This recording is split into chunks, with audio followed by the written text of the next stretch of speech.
vient d'arriver au gouffre de Padirac. Alors, première impression, c'est très humide, mais bon, c'est pas grave. On est là pour 1h30 de visite, façon Martel, donc dans le noir le plus total. C'est parti!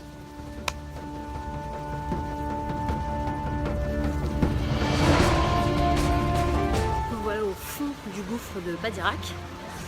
Plus de 100 mètres de profondeur quand même, hein, 13 degrés, pas plus. On prend son manteau, aux bonnes baskets parce que ça glisse.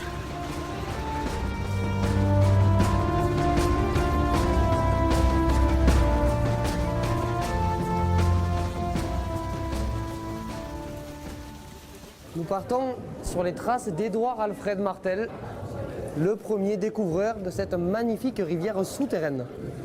Cet homme est un gondolier du très profond. Il passe une grande partie de ses journées à 103 mètres sous terre. Il est guide batelier au gouffre de Padirac. Lui et ses 59 collègues transportent plus de 450 000 touristes par an, des visiteurs stupéfaits par ce qu'ils ont vu quasiment au centre de la Terre. Oh, c'est impressionnant de voir les grandes hauteurs et profondeurs de toutes ces merveilles là-dessous. C'est la première fois qu'on entre au centre de la Terre à ce niveau-là. C'est très impressionnant. Quand on voit ce que la nature a pu faire, c'est très impressionnant.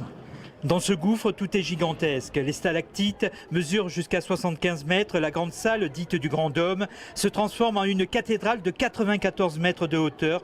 Même le nombre de touristes atteint des sommets. Le gouffre de Padirac, en matière touristique, c'est une vraie institution. C'est un site qui a ouvert en 1898 et qui a accueilli depuis plus de 24 millions de visiteurs. Le public qui vient ici vient découvrir un monument naturel.